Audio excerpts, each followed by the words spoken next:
going on, guys? Welcome back to Throwing Live. Clearly I haven't talked that much this morning yet. I was shoveling, getting my shovel on. How's everyone doing today? And apparently we're also, if you guys want a secondary view, we're also streaming on Instagram Live right now. We'll try that out.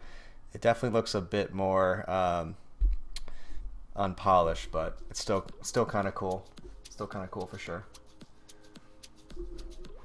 Good. What's going on, boys? Who got snow last night? I did. I got like 2 or 3 inches. It was pretty crazy. I wasn't really ready for that. I didn't plan accordingly at all. Change the angle. All right, let me guys know if you want me to change the angle on the phone. Let me know. Change the angle, change the angle. Oh, I got 8. It'd just be hard for me to do it, but I can try and do it. Oh, is it because the comments is also... Here, let me try and go this way. If you guys want to check it out, we're also going live on Instagram. There we go. Look at it. It looks like I know what I'm doing. Ah, that looks a lot better. Alright, good stuff. Good stuff. Looking at OBS doesn't work for me and was wondering what type of use could I possibly email you about it. Of course you can email me about it, but I would definitely use OBS based on what I've kind of read. Icy, yeah. Kind of icy here. What up, Evan? You got 6 inches in Connecticut? God, I wish I owned a mountain this morning and make some money on the ski slopes. Alright, cool.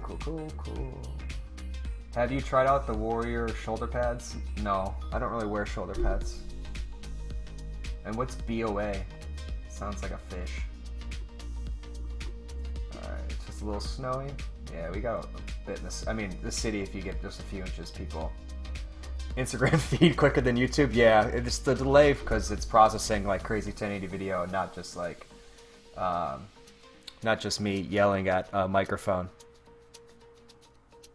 15 centimeters, that's almost like 4.5 inches. 1.5 feet of snow, you win. You definitely win. Today's topic is 2016 Lax, or Lacrosse in 2016. We got a pretty awesome guest. One of my favorite people in lacrosse, if not my favorite person in lacrosse. That's Connor Wilson from Lax All-Stars. So that should be pretty cool having him on, so get your questions ready for that. We also threw something up on Instagram that was kind of a breakdown of what you guys want to hear about 2016, and we got that going for sure. 2016 worst year ever. Yeah, it was pretty bad. That my toast at our Thanksgiving dinner was, man, 2016 sucked. But like, at least we're all here and we're together.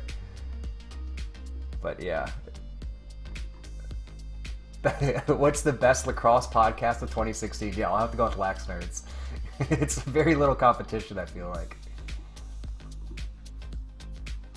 LaxCon is soon. Hopefully it doesn't snow again.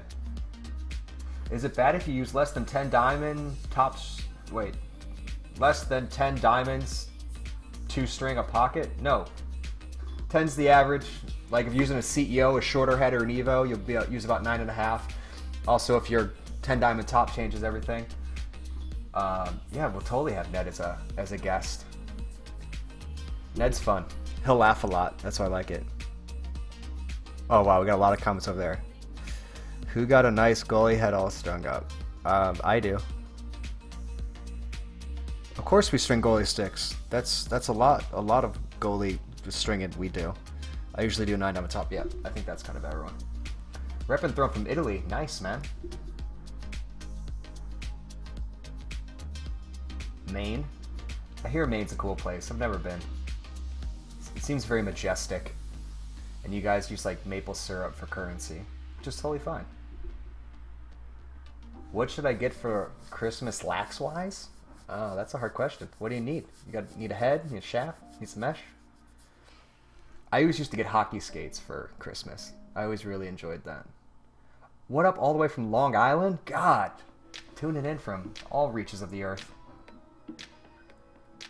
Callie, very nice. Do we have any info in String League? I do not. I'm not sure if it's going to get done this year because Justin Skaggs is no longer at Style and Strings. He's gone off and made some pretty dope wood sticks, which I got one that I should probably show off. How much would it cost? It'd be like 45 bucks. You can definitely check out throwlacrosse.com for all of the info, options, and all that. You're not from Alaska outlet. Mashpee, I've been there. What's a good box lacrosse shaft? Anything made of titanium. Best pocket for box. Depends on your position. I really like the W4. That's my pocket. That's what I use for box. Low whip, high hold, shifty. Oh, nice. We got some people from Ontario and Canada. Is it true that everyone calls it Ontarable? Do you take offense to that?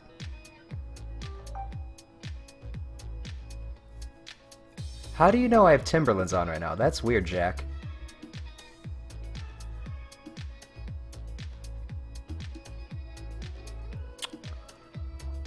Yeah, the mic will cut out sometime just because of the processing power. I'll try and fix it. Wonder Boy is great for box. Well, I don't know about that.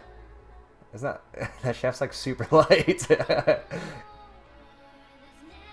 Do we still play Pickup Turf Island? Yes, I'm playing box lacrosse currently on Sundays outdoors. So I don't really have the current pleasure of playing twice a week. Oh, Universal Lacrosse is here. What up? Favorite box head? I really like the Rabel 2X for box, if I'm honest. Everyone, and myself. Thoughts on the Evo 5? It's right behind me. We'll talk about that later. We're talking about 2016 review, best kind of things we saw. I'm going to focus a little bit on heads just because I got a bunch of heads here, as usual.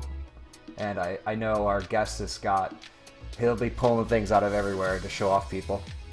And I think he's got some cool stuff. Your face when you respond to the Wonder Boy? Yeah. There's a lot of shafts that I kind of just refer to as the toothpick of lacrosse shafts. It's like, yeah, it's fun, but it's a toothpick.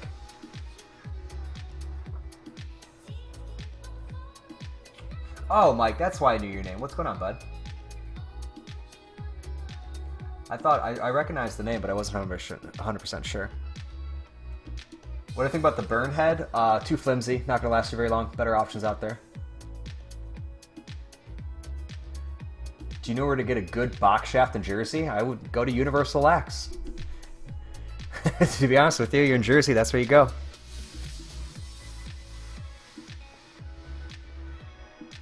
If you had to play one game, box or regular, I'd probably play box.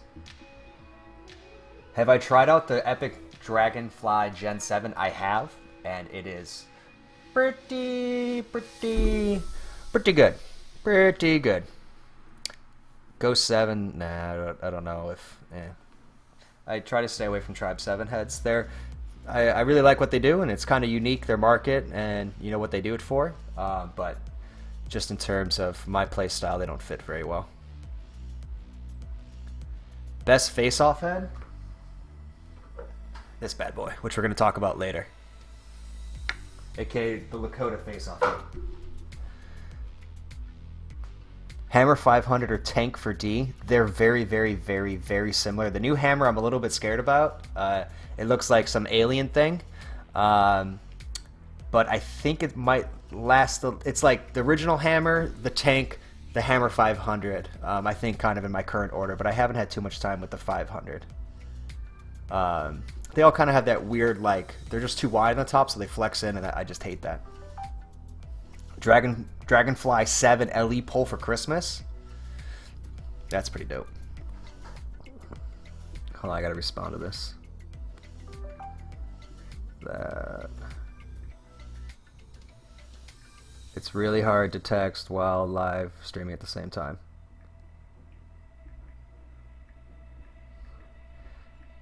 I feel like I'm tickling everyone in the live stream. Let's see what I can do. Set. Cool. Collaboration with Epic? Yeah, I'd be up for that. They're pretty awesome. We've done some good ones. We were hanging them up. When will you come to Tri-State Box? I'll hit them up. I'd love to come. Update on the shoe game for today. It's snowing out, so we got the Timberlands on. Of course. Wiedemeyer, yeah, Wiedemeyer's definitely a big guess. We're gonna go through all of our pros just when it's getting a little bit more towards season. Yeah, I'm having a little bit of connection issues with Skype. I might have to reset that, but we'll figure that out in a bit. Just making sure everyone's... Would you use a traditional for box? Yes, I would say traditional is the most relevant in box. And our guest, I think, would say the same. Well, he would say like, oh, you need a new, handbag? Just traditional it. You need a new computer case? Just traditional it.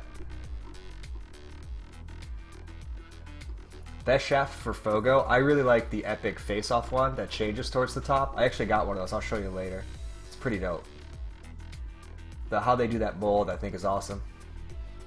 You're watching from a college graduation ceremony?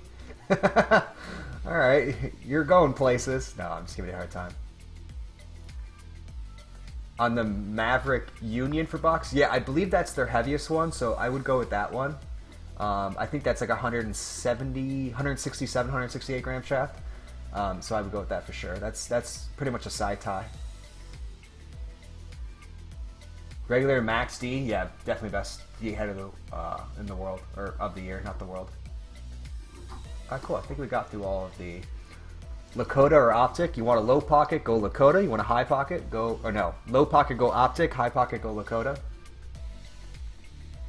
Why don't you like the dual, Kurt?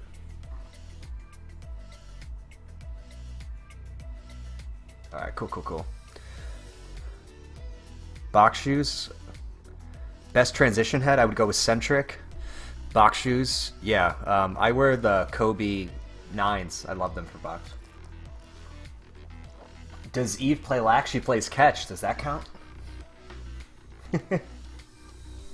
It's not here without Redbeard. Yeah, he's at I think he's at a graduation. His sister's graduating. I think that's what he told me.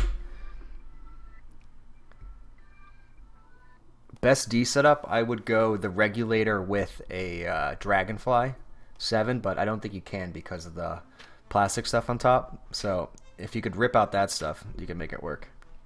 Wario Cryptolite for box, lol. Baseball is better than lax, but lax is okay. I don't know about that. Best goalie head. I like the Nemi too, but the best selling is still the Eclipse. Everybody loves the Eclipse.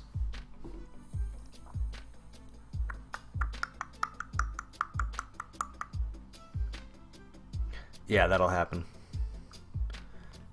Alright, cool. What's up, everyone?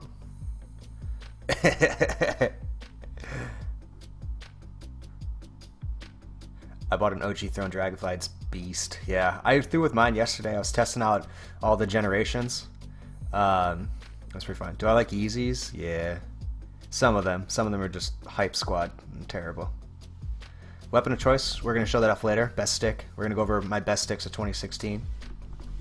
How's Eve doing? Great. She's currently decorating the house.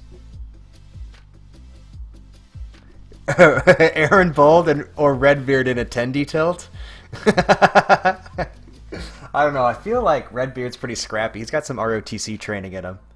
But Bold is just... That man is a man. He's very manly. Is the N7 head done? No. We have all these... we have like 7 or 8 custom projects for Christmas we have to get done. So my, let's make something cool kind of is now on the side. Favorite team in D2 is Adelphi. What's the best gaming mouse? Pipe Crusher. I'm using the MX Master. It's good for Dota and stuff, not good for Counter-Strike. Still, of course, still got the cheat. Oh, what's going on, Stelios and Jesse? You guys get some rain?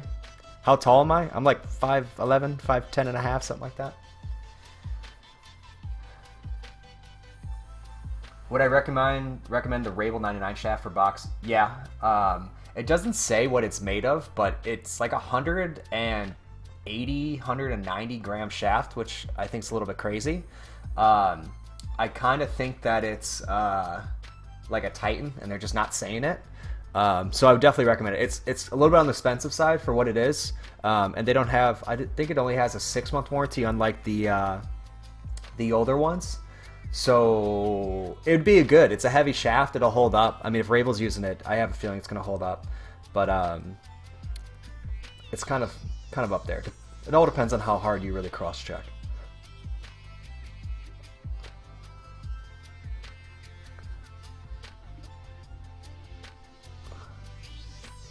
Mark II-V option, and should I buy it for season? Go check out our Thrown Live from last week or the week before. We go all over the Mark II and kind of what's going on with it. Shot clock in college? I think every sport should have a shot clock, like chess.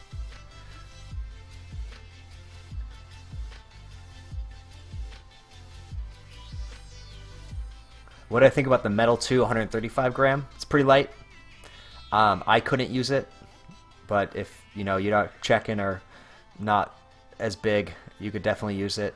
I just think kind of metal shafts are the past. We got to look towards the present and the future. What are your favorite cleats? My Jordan 6 ones that got swiped that I no longer have. Shot clock and hockey? Totally have it, but it wouldn't matter. The game's too fast. I feel like every game should be that fast.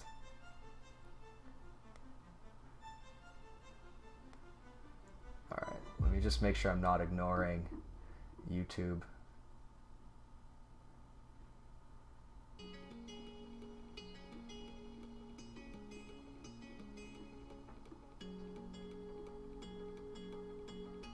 Best shaft you've ever used?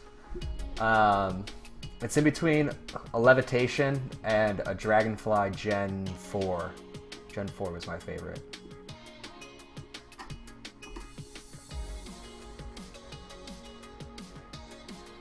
Rick Beardsley, nice.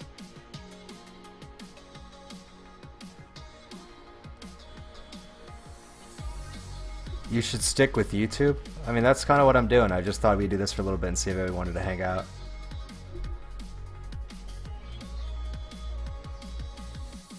My favorite attack head is the Tactic. Alright, cool.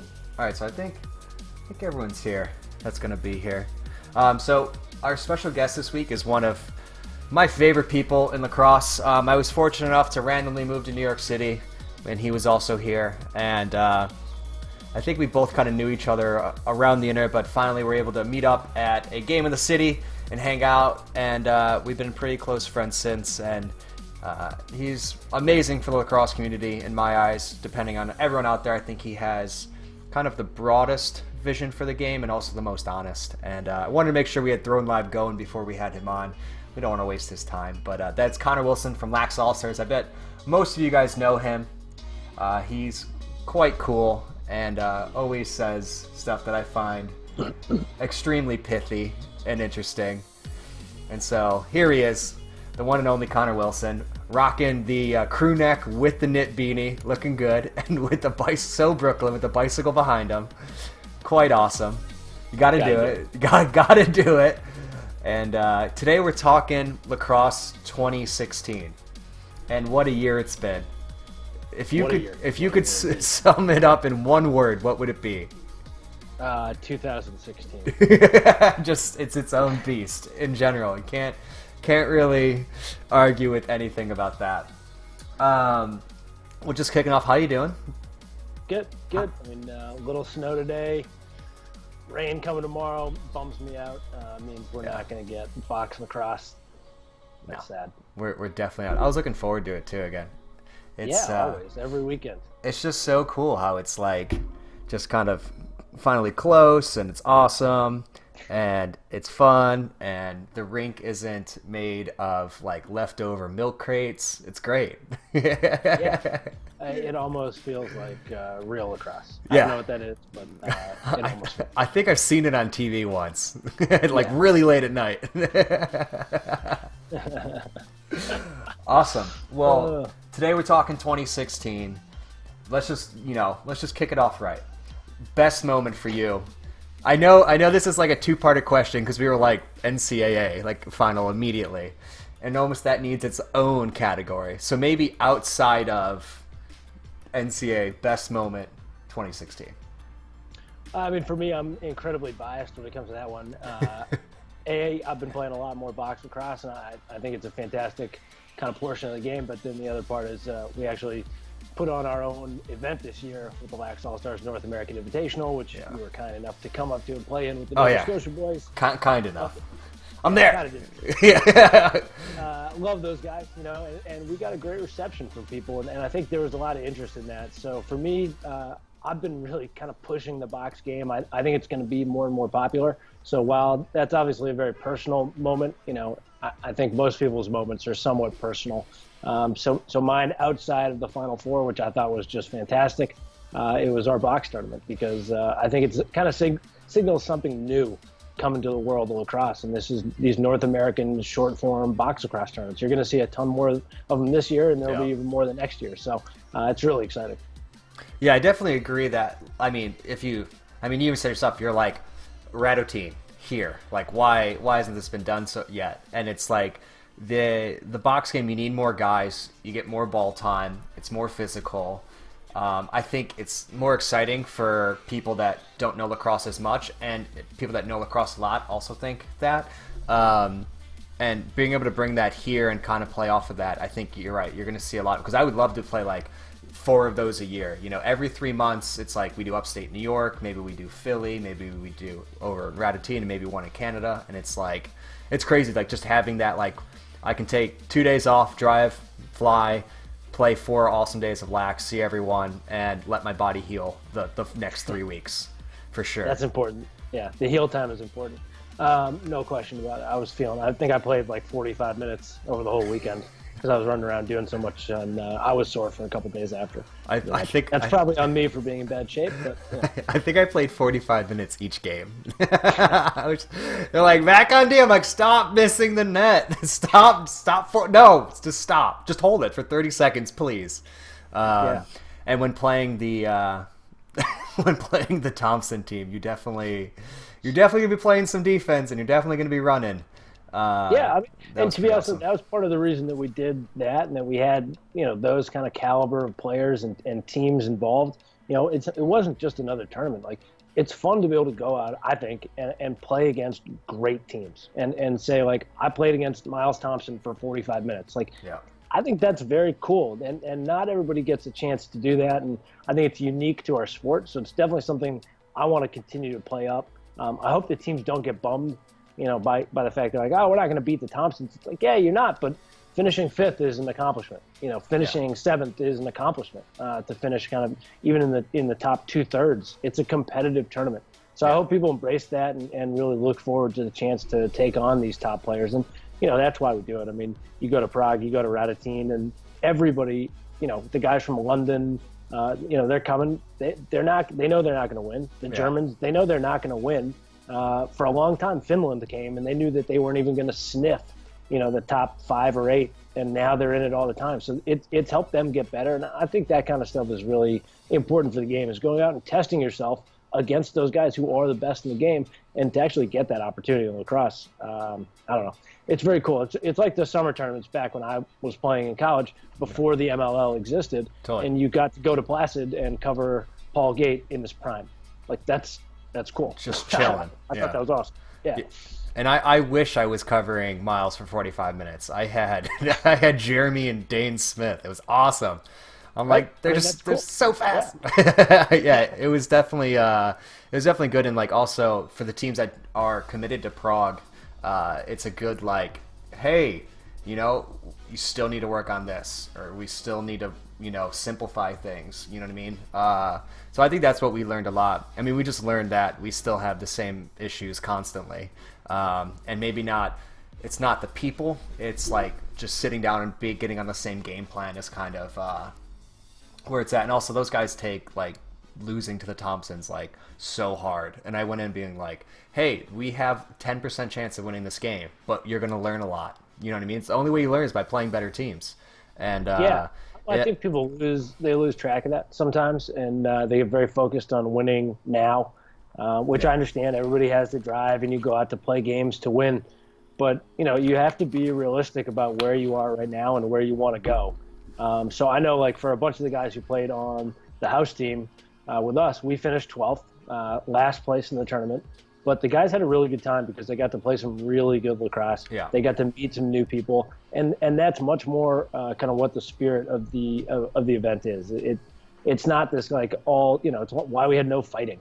There's something about just going out and playing the game, and you might get crushed. It's a relatively short game. So I thought it was a cool opportunity. I was really happy and proud to put that on. We're looking forward to doing a killer job in year 2. Team back up with Scotty Neese, my main man. Couldn't have done it without him, and so many other people. I mean, it would be a whole show of just me naming names if I were to go through and thank everybody who that happened. So I won't bore anybody with that. We got 90 minutes. Like I told you would have a forum.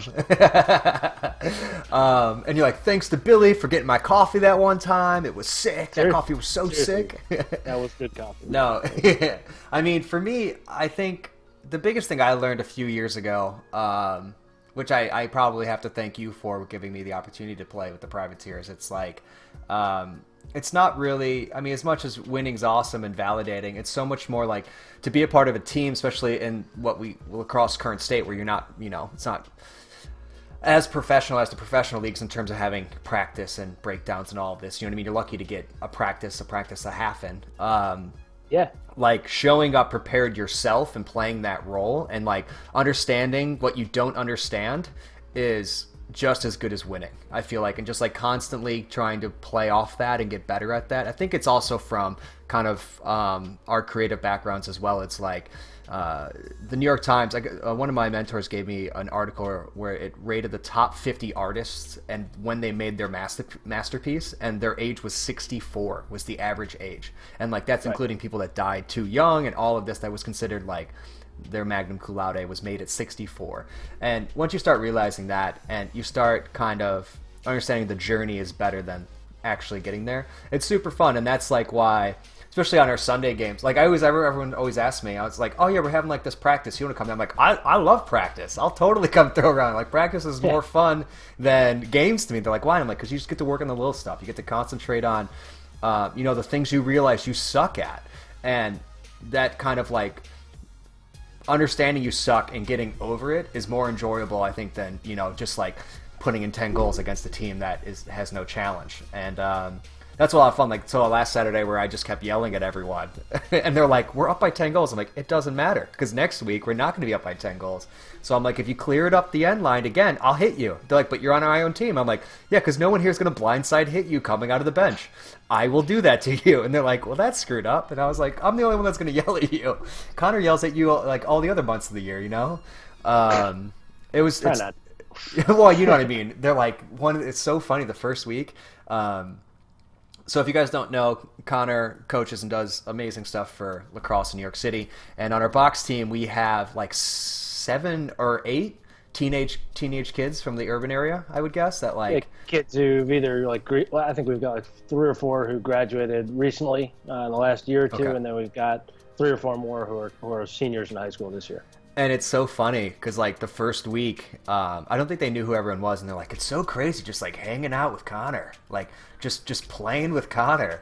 And I was like, this is amazing. And like, cause like I like quickly started thinking about it, especially when I saw the photos that Jeff took, and it's like the dichotomy between the 2 generations is crazy, but it's like we're all having so much fun together. And like I couldn't even imagine, like it was like when I first started playing in the city and like playing on the Shakers and stuff like that, like as like a 20-year-old with all these guys that you're just kind of like, whoa, this is crazy, like just don't say anything, you're gonna screw this up. And it's so funny because I feel like they feel the same way, so like constantly giving them a hard time I think breaks that ice a little bit. And I think that's like last week they were very much like more outspoken and like listening and stuff, and like we had a lot of fun. It's cool. It definitely, I wish I had more time for it, to be totally honest, and I think as I get older I'll understand how to make that time. But that's definitely one of my highlights of this year for me. I know you just broke that down. I mean, playing everywhere I think trumps everything, just because it's like I'm with my best friends, we are grinding out something together that you feel greater than yourself. And what I love playing with those guys is like I'm not I'm not the main guy, and I love that. Like everything else I do, I'm kind of like in charge of everything. There, I'm like, I'll show up and like I'll run a 6-star drill and I'll clear that ball. I'll get you 10 ground balls. I'll probably take one shot. I'll probably hit the post because I've done that for the past 3 seasons. And that's it. That's what you get from me, and I'm gonna feel great doing it. And it's like I don't have to put 7 goals in or murder someone in the corner to make us win. So I really enjoy that aspect of it. But I think this past year, it's kind of like a larger spectrum of like it was kind of a rough year for everyone with just all the stupid, I want to say the word shit, I'm just going to, that happened in the world. But I think we stayed pretty steadfast on kind of what we wanted and what our mission was, and continued to kind of like push culture and continue to like show people like it doesn't matter who you are. Like if you love lacrosse, lacrosse will love you. And I'm pretty proud of that, of what we did. That's probably my favorite one. I know that's really broad, and I feel kind of stupid for it, but I kind of feel like you get a little bit of lemons, and we made lemonade out of a lot of cool stuff, and just continue to make some cool stuff for people. And it's always like kind of anytime you make something custom for someone and then they get it, and you get it back for them of kind of what they're doing, I think that's absolutely huge. It's there's not quite a feeling like that, like hooking up someone that is really going to appreciate what you put into it, and it's going to continue for them to push the game forward and continue to grow themselves, which I think is fun. And that's why I tease you for all your custom sticks. You're like, what do you mean? I took a little bit of every die I had, I put it in a pot, and this is what came out. It's sick, Joe. It's sick. And I'm like, Connor, it looks like it's mutating. You're like, yeah, it's sick. It's so sick. Yeah. Yeah. I don't know. I'm past the days of going clean. Give me something. It's like, why are there 14 colors string in this? Oh, that's all I had. Is that a shoelace? Yeah, that's a shoelace. Yeah. Nice. Yeah, it's absolutely a shoelace. And then he comes off. I'm running down, and I hit him, and he scores. He goes, thanks, and he just walks right back to the bench. I call it the 18-foot Connor goal. 9 feet out, a fist pump, 9 feet back. I wish they were all like that. My favorite this past week, where you cut in and you were a little bit late, and I was like, does he want it? I'm like, I guess he wants it. So I threw it to you, and like you looked off and hit your scoop, and you're like, I suck. And then you walk and you just like, and I'm like, all right, I'll go get the ball back, and you go right back in. And then like the next play we come down, you catch it and you did like your like huge top hand fake, and I was like, why didn't he shoot that? And then you proceed to like worm burn it right in the 5-hole, and I was like, okay, all right, cool, good job. And we were like, did it go in? We think it went in. You're like, I didn't know. I wasn't looking. Did we win? Did I do good? I couldn't see. It's so funny though. It's fun. It's a good time to get out there and run around, and I'm happy I can still do it on some level. So I'll take what I can get for as long as I can get it. He's being humble, guys. He looks great. He looks real good. But no, that's absolutely awesome. So guys, in Instagram stuff, let us know if you have any questions you want us to recap 2016. I'm going to try and do both chats. This is like a full-time job. But yeah, I saw Tim Gibson said something, by the way. What's going on? Or Tom Gibson. I saw Tim Martin right above him. What happens if we did one in the city, like a weekend tournament in the city that was shorter, and like try to get like 4 or 5 teams? I like the idea. I'm up for it. I mean, I think it would be cool to do like an outdoor rink in the summer and just get like food trucks and just be like, you want to feed a bunch of hungry dudes? Like, go here. Absolutely. Yeah, there's talk of that, and maybe a little summer league down on a different rink somewhere else down in Brooklyn. So we got some things in the works here with the league, trying to get it going. We'll see. It's good. Awesome. ULAX has been great. They've been really supportive. We couldn't have done it without them. So that's been really cool. Yeah. So we got some stuff we're talking about it. Awesome. Oh, this is a good question. Favorite person to meet at LaxCon last year? I bet it was me, from Clutch Fanatic 37. My favorite person to hate in the world. I'd say no. I love that kid. We have so much fun together. My favorite part of LaxCon was absolutely nothing. It was terrible. My favorite thing was setting up and then breaking down, because that's all I did. It was awesome. That sounds like a lot of fun. A lot. No, my favorite probably was after the first night where we were like, this is screwed. We, like, everyone kind of stays at the hotel next to the convention hall. and like that lobby kind of becomes like the hangout place, and it was just everyone's like can't go anywhere, so we just like everyone just hung out in that lobby. And then I had to go to an NLL meeting or party. I don't know. I had to go like from the hotel down across the harbor or something. And they were like, you can't go anywhere. Like, what, are you out of your mind? And I was like, have you seen my Jeep? And then literally we just went like four-wheeling in 18 inches of snow in downtown Baltimore, and nobody was out. And my mom came with me as well to like, she just retired, and I wanted her to like understand my world because she had nothing else to do. So me and my mom and a few other guys were just like doing donuts in the inner harbor at like 11:30 at night during the snowstorm. That was the best part by far. And I was like, I should be filming all of this. And I was like, this is all illegal. I should definitely not be filming this. And so we didn't. I like that was your best part of LaxCon. That's good. Doing donuts? Dude, like, doing donuts, it just takes, you know, I'd be like, you won the lottery. And I'd be doing donuts, being like, what was the best part? Like, I got to do donuts today. Clearly. But do you have a favorite moment from LaxCon 2016? Yeah, me not going there. Sick. Yeah, I got a... You had a staycation. Yeah, really. I was flying from North Carolina to Baltimore by way of Newark. Hot. Everyone's favorite airport. Yeah. Well, let me fly all the way up to New Jersey from North Carolina so I can fly down to Maryland. That, you know, makes sense. But, you know, Newark just was getting blasted by snow, so my plane was like one of the last 5 or 6 to get in. Landed at the airport, was like, you know, my flight's canceled. There's no way I'm getting down to Baltimore, so I ended up taking planes, trains, automobiles, ferries, all kinds of stuff from Newark back to Brooklyn. Yeah, I got home. You know, it was probably like 6 to 8 inches of snow on the ground, but the city, you know, New York, Brooklyn, I mean, it was all, at that point, it was all shut down. So I was lucky to get back. It was funny, though. I ran into Brooke Farrell from 3D Lacrosse in the airport. I was like, Brooke, what's up? Go to LaxCon? He's like, nope. He's like, you know, absolutely not. Can't make me. Yeah, so that was kind of my. I almost made it to LaxCon, and I'm glad I didn't, honestly, because it, you know, it was just a disaster when it comes to weather and people getting down there and all that stuff. So it happens. To 2015, though, I had a good time. I enjoy LaxCon. I enjoy it. No, hopefully this year definitely makes up for it. It would definitely be fun. If you guys are in Instagram, we're live streaming, so you can go over to youtube.com/lacrosse/live or hit my link in bio. Come check us out. Do you think box should be introduced to high school and college? Yes. Yeah. It should be introduced at birth. Honestly, if I ruled the world, I would not let kids play field lacrosse until they were like 12, 14.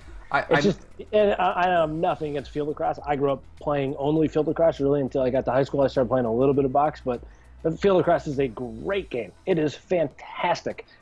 But when you don't have the stick skills, when you haven't been playing for that long, the ball, constantly missing the ball and chasing after it, 20, 30 yards, it can get very discouraging. I think the ball, and it also can engender some really bad habits. Yeah, it kills the better athletes.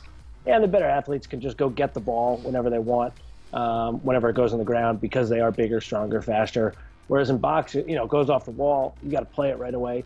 So I kind of like the fundamental skills and quick passing, always being ready to play defense, always being ready. I think that's one of the most important things that box teaches. So I think in terms of like getting kids to start out the right way, it's a great game. It's also, it is physical. You have to be physical. You have to learn how to take and dish out physical play. Cool, Thomas. Which I think is big. So I like it. We need a competitive box league on Long Island. I would agree. I would definitely agree. I think from playing me from how long have we been playing together? It's like my strongest thing in lacrosse is just like positioning and vision, and it's directly because I played hockey from 2 till 25, and it's like just from being in tight space. Constantly no understanding where the puck's coming off the boards and all that. It's like when I went to box, it's just like, yeah, of course the ball's going to come right here. And like, if you just come to me, I'll give you it. And that's, I definitely think box is good. Keeping all of that, starting that earlier, it changes everything, which is awesome. All right, so now we're moving on. So we said the NCAA final was the best part of the year, which it's usually hard to beat every single year. But what was the best part of that for you? I heard you say something about NCAA. What was your favorite part of the NCAA final? Well, I mean, obviously the UNC men and women both winning a title in the same sport, very cool. Since UNC ending their title drought, I think it was '93 was the last time they did it, And men's and women's. Yeah, which is also amazing. That's pretty crazy. So that was really cool. I thought the entire Final Four weekend though was really fantastic. I mean, you got great games, different games. Each of the games kind of showcased different ways that the sport could be played. You had a heroic effort from an injured player, and Dylan Molloy from Brown. I mean, you had a lot of really good stuff going on. D2 and D3 games were really pretty amazing. I think a lot of people even forget the fact that, like, UNC entered the tournament, I think, as like an unranked team. Right. Yep. So, True. I mean, I even forget that sometimes. It's there are a lot of good stories, and I think that I wrote an article about leave college lacrosse alone, and part of that was we got to really work on making Memorial Day weekend, the Final Four, a truly special event before we can start worrying about February and March games. I don't, as much attention as you want to give those, you're not competing with March Madness, the end of the NBA, the end of the NHL, college hockey. Like, it's not happening. I mean, good luck. So start your season in March. Well, that's not an option either now. Okay, let's start it in April and go through July. Like, are we serious? I mean, come on. So play your early games. Teams don't have to play in February if they don't want. You can play in March and schedule midweek games. There are all these options. But let's focus on making Memorial Day weekend, the Final Four, the D2, the D3 game, the women's games. Let's have them all in the same weekend. Let's bring the NJCAA game there. Try and get the MCLA involved and have them playing their tournament in the same place as where the Final Four is going to be. I don't know. That makes sense. JUCO, NCLL. I don't know. I mean, play 4 MLL games or 3 MLL games that same weekend in the same area. Like, these things all kind of make sense. I mean, you talk about, like, we've got LaxCon, which serves as gear and coaching and all this kind of stuff. Why not have a LaxCon of games?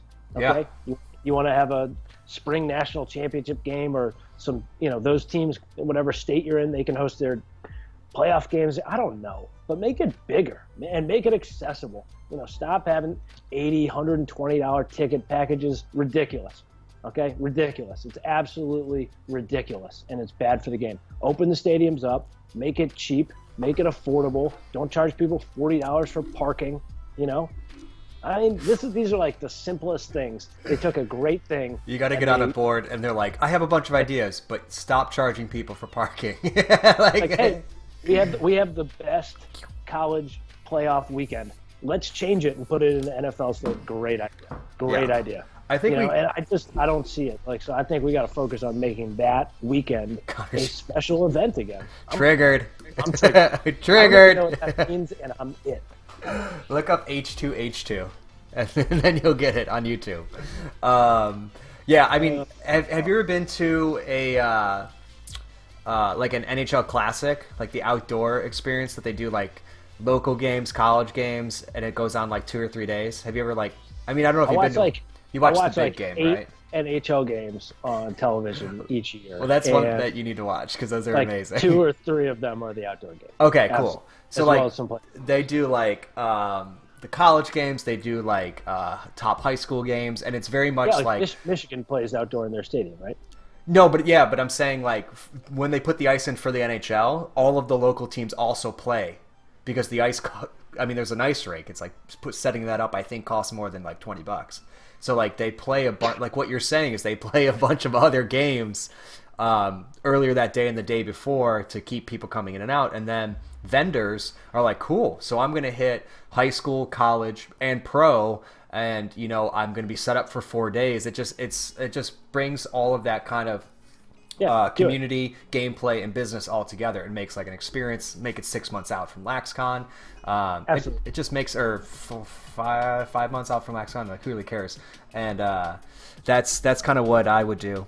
I mean, and I think you take it even further with Major League Lacrosse, right? They're looking for ways to get people involved and interested in their game. I mean, United Women's Lacrosse League did it this year when they moved around. They played in a bunch of different places. I'm not saying MLS should do that, but they got in front of their fans, okay, or prospective fans at least, by going to events where there were kids. So why wouldn't Major League Lacrosse go to the Final Four weekend where there are fans?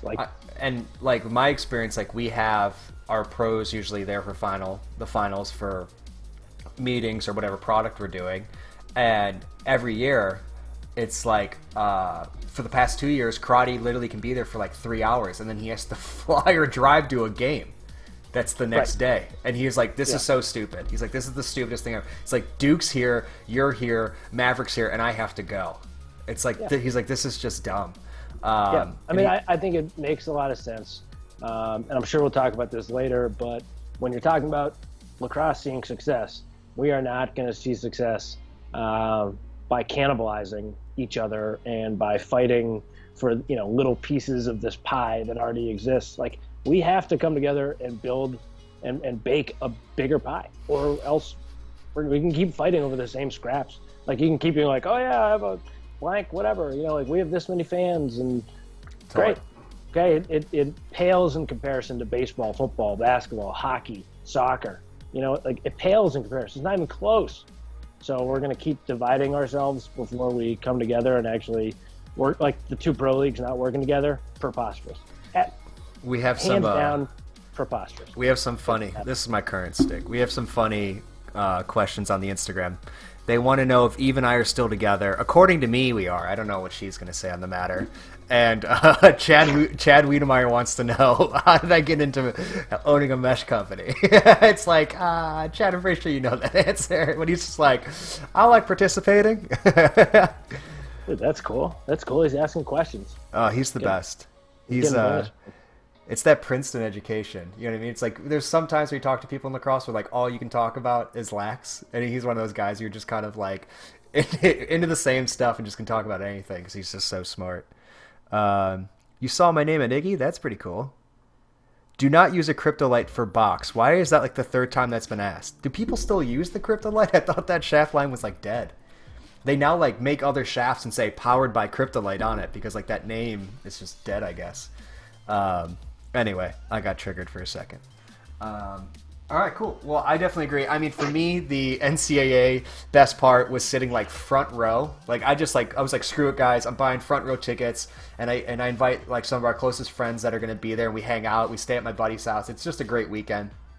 And I'm there's a few things we have to do, but there's so many times in lacrosse where I'm either playing or we're vending and doing stuff, and it's the NCAA, in my opinion, is I think the pinnacle in terms of things that I've been to, that kind of weekend experience. And I'm here as a fan. I'll hang out and talk, but it's if there's a game going on, I'm sitting in the seat and I'm probably eating a hot dog and I'm going to watch this game. and that's what's we do every week. So seeing that is pretty fun. And then me and Chris had this thing where whoever I'm cheering for, somehow he figures out and then he will cheer for the other person and then just scream in my face every time they score. So that's pretty much what happened again this year. And there's who are you cheering? I mean, I usually cheer for Duke, and if they're not in it, then it's usually Duke or Towson, and then I kind of cheer for whoever's I just like them a little bit more. I usually like certain players and stuff, but it was just he was all UNC, and I just was I don't really care about UNC. And then when they came in unranked to beat Maryland, and it was just all right, this is pretty crazy, and he was just going crazy, and it was just insane watching their offense work so up close. And I have this big problem, definitely from my hockey background, where it's I'll talk immediately no, don't I'll just, instead of just letting the person play, I'm always don't shoot that. And I felt I kept saying that, and then UNC would just shoot and it would go, and I'd be never mind, clearly you're the D1 athlete, I'll just be over. You want a hot dog? I'm gonna go get another one. That's kind of fun though, to take some time off from trying to analyze or film things, or all the kind of trappings of working in and around a lacrosse game, and to actually just watch, like you said, put a hot dog in your hand instead of a camera. Yeah. Try not to film with it, and watch the game. it's a lot of fun to be able to do that, to just take a game in, as a real fan. Totally, and it's like being in the stadium and everyone there is like so hardcore. It's pretty cool. I mean, we do a little bit of like chronicling around it, but the whole time I'm just kind of like, people are like, "Where's your booth? Can we talk later?" And I'm like, "No." I was like, "I am here to enjoy myself." And it's like a good like LaxCon and that are two really good like if you're burnt out.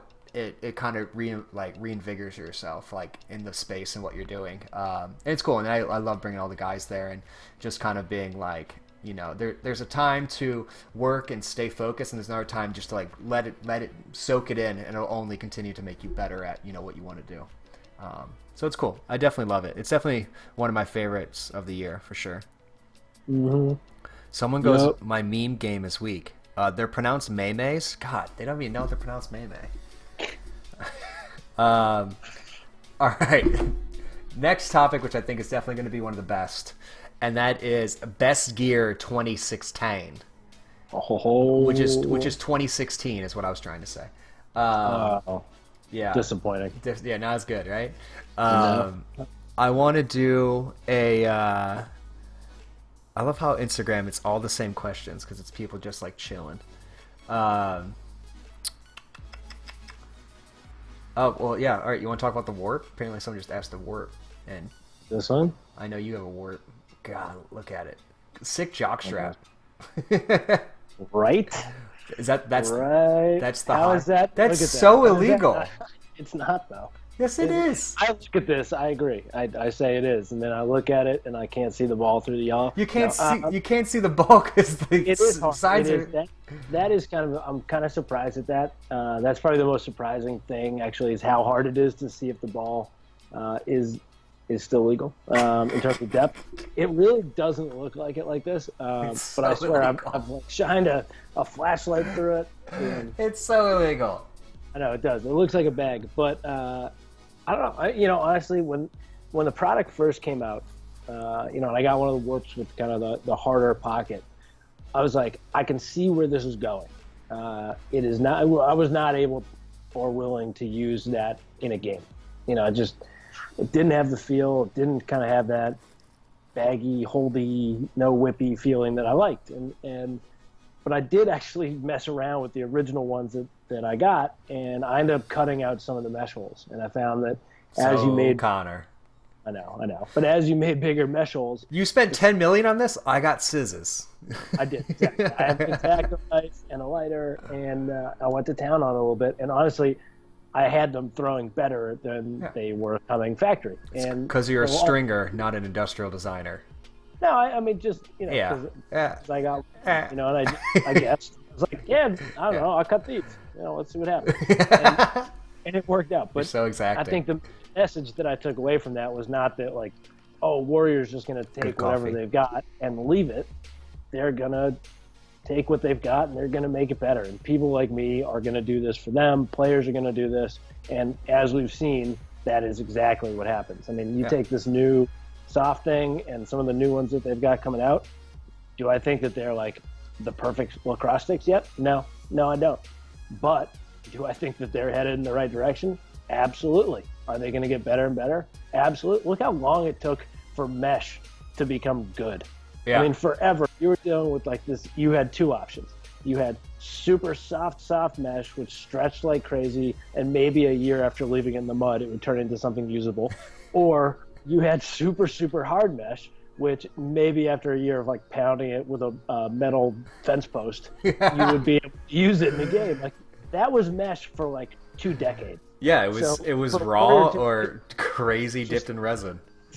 So for Warrior to have come as far as they have in a year, I mean, listen, you got MLL guys using it. Are they under contract with Warrior? Yes, they are. You got NLL guys using it. Are they under contract with Warrior? Yes, they are. Those guys could be using a regular Evolution 5 with a mesh pocket because Warrior also makes mesh, in case anybody's forgotten that.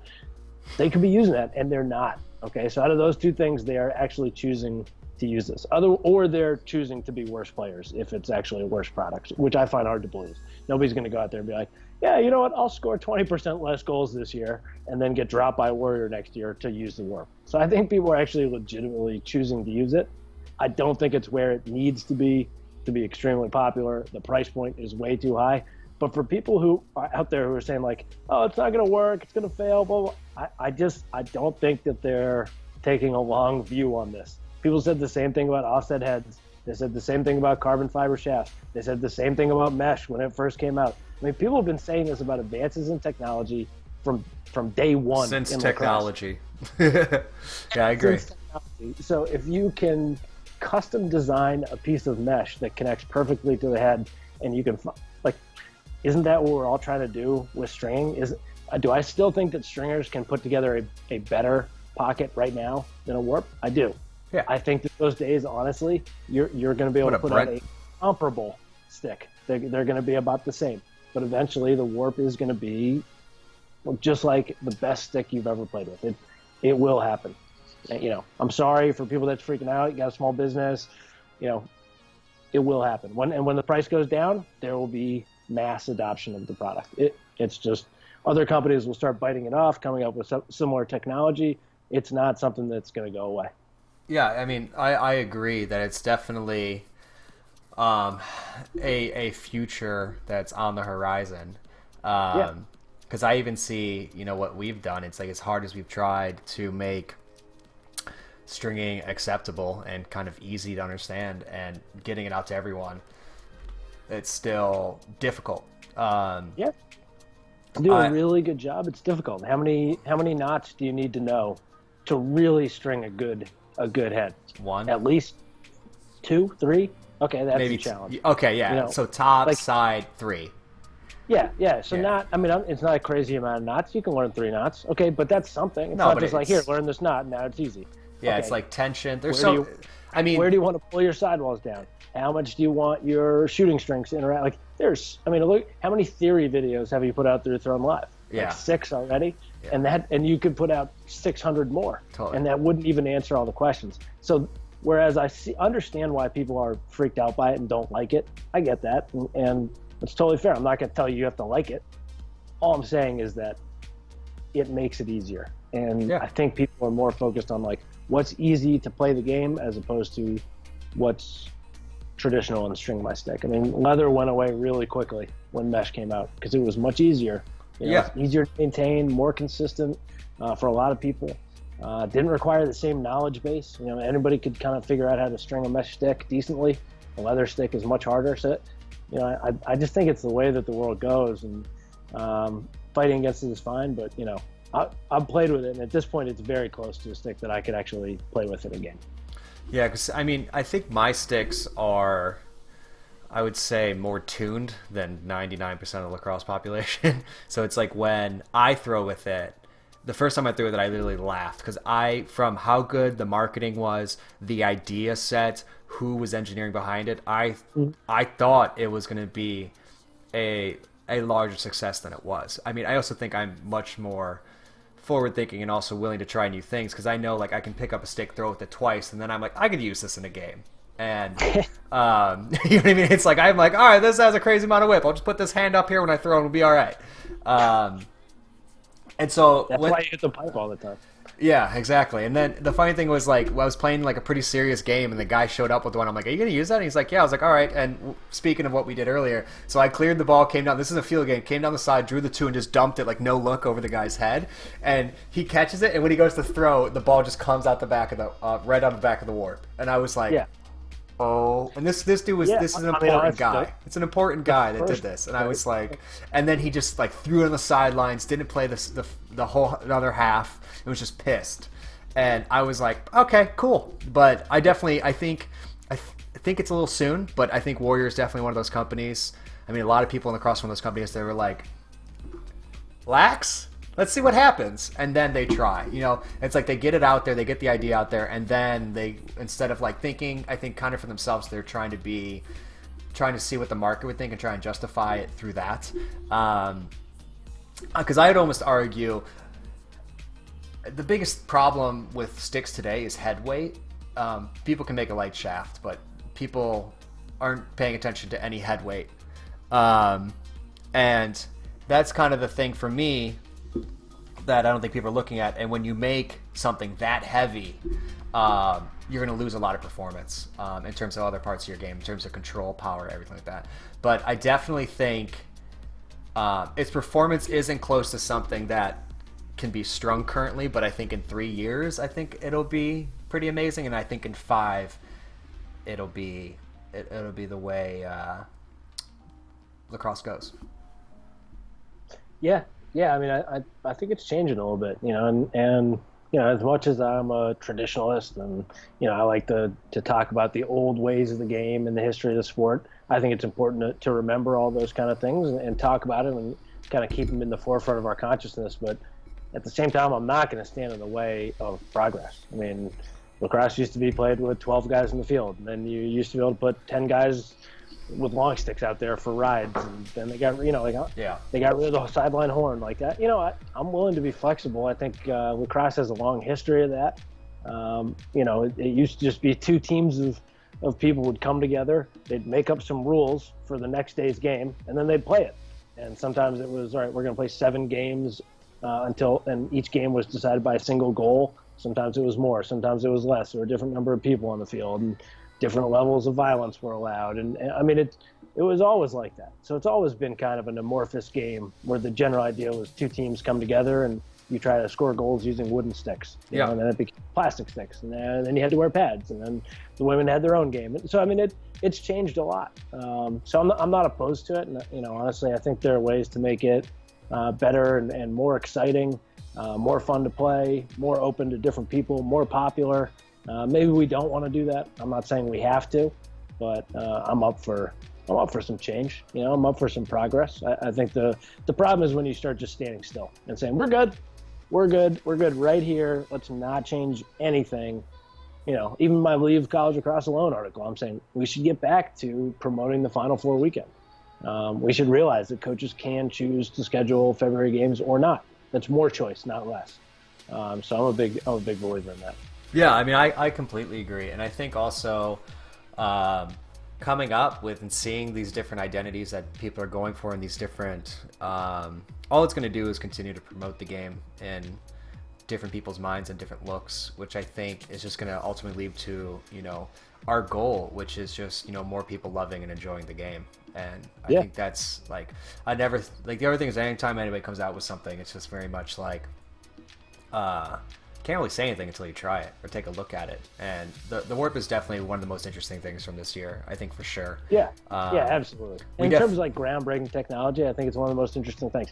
Yeah. Do I like a couple of heads that came out a little bit better because I like them better than the Evolution? Yes. Yeah. I do, but totally. I think it's a cool product nonetheless. Oh, 100% agree. Yeah, that's definitely a really good insight on it. Best gear for me and what I'm thinking. Sorry, repeat that. Oh, the best gear of what I'm thinking. So you're going for just overall technology, the warp, and you like it? Yeah. I mean, I agree. I mean, I think it's the most interesting piece of gear that came out this year. I mean, I could go through and tell you my favorite helmet, gloves, arm pads, and head or whatever for the year, but Yeah, I agree. I think the warp takes the cake when it comes to an innovative or different product. What about what's your favorite head of the year? What do you think was the best?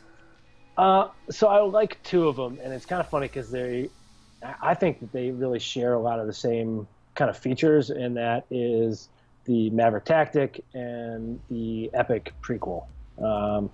So I feel like they're both kind of recurve a little bit up again, away from just the full offset brine edge optic style head. I feel like they have a little bit more recurve to them. They're both pretty wide, which I like, but they both also have a very, very solid keyhole shape where it's kind of consistently wide throughout a lot of the throat. So honestly, those are my two favorite heads. I don't know that either of them are necessarily a huge change from one of my other favorite heads, which is the Lakota. I think that they both have a little more kickback to them, but they're really kind of similar, and that's kind of the head that I like is one that's consistently wide through the throat and then kind of keyholes and then curves back a little bit. So those are my 2 heads that I was really impressed with this year. See, the funny thing is, like, in my mind, all three of those heads are like totally different. I mean, and you're absolutely right. And there are a lot of differences But between all three. I see what you like But about it. Because anytime you're still, like, I like it, and I'm like, why? You're like, well, I like it, and then like my pocket, I just like go like that, and then it's perfect. And it's like, well, yeah, because that's a high pocket stick, so you're gonna push the pocket up here. He's like, I don't know, I just shoot and it goes where I want it to go. Why are you coming at me like this? And I'm always like, Yeah. I'm sorry, I'm sorry, I I yelled. feel like all three of the heads take because I do like a pocket that sits kind of high, but also one that sits mid and sits low as well. Everywhere it's like pocket. That old, it's like that old Mikey Powell everywhere pocket. Exactly. That's what he people... used one of those, and I mean it throws consistently. Like as long as you get a mesh, it doesn't stretch and all that, and you can still pull it down to 5 diamonds really tight in the side if you're going mesh. But all three of those heads I think work really well for that type of pocket, like an all over. Yeah. The ball's comfortable anywhere. But I don't know. I mean, I shouldn't even talk about the mesh stuff anyways, just because, I mean, like the tactic, which is my go-to right now, is traditional. It's got to be. Yeah, it's a really good head for traditional. Yeah, I mean, I love this head for traditional, and it puts this pocket right here, right where I like it. Yeah. But then, of course, you go with the Epic Prequel, which is another one. I'm still breaking this one in black and white. I love it. I know you'll think that's terrible, but such is life. Yeah, I know. But it really puts the pocket kind of in the same place. So, like, again, it's so much higher. What are you doing? Put some glasses on. The pocket's like another 1.5 inches higher. They're gonna throw it totally different. I don't worry about how they look. No, that's the thing is I take those out and they throw really similar. Really? Maybe because it's the. I'll bring them over. You can test them out. All right, I think it's the aggressive recurve of the Prequel is probably what does it. Yeah, I mean, I think the tactic is the best head of the year because of just I like it. All the things we talked about, and I mean, the Optic 2.0 is what it should be called. It's such a different head. It's the same head. What are you talking about? I never understood people's fascination, and there was a deep fascination with the Optic. Oh, and high hold, low whip. That's all it is. Yeah, kind of. That's all it is, and all it has to do is with the return, the lie from the center point. That's all it is. Right, but really everybody put like a high pocket. Everybody's putting a high pocket in their optics, which was crazy. High hold, low whip. The plastic was thinnest, right? The plastic was thinnest there. It made no sense to have the ball sit there. Well, that's why it was a hugely popular. Those turned in because of it. But I mean, they force the pocket high, and since it doesn't have as aggressive return to where your hands are, low whip. That's all it is. It's kind of the same. It's the same but different than the sequel. It's like this. The sequel did it by pushing the ball forward. The Optic did it by not pushing the ball anywhere. Literally, that's what it did, and that's why like they started like people they pinch a little bit on people and. Your pocket would just get lower and lower as you play. But it's the same thing with like a Nas. No, the Nas pushes the ball really forward and low. Like putting a high pocket in a Nas is very hard, and you'll just get like a mid-defined pocket. And if you look, it has the Nas is more like the tactic, because the tactic actually pushed the release point even lower because it gives you more of an offset and then that powerful return. The two things you really got to focus on is the bottom rail and where it sits for the ball, and then the positioning from that to where the scoop is from the shaft. There's really only two measurements that matter. Scientific. I just look at it like the Nas and the Optic are good for low pockets, and otherwise they're garbage. No, you're totally right. You're totally right. But so that's just the bottom rail.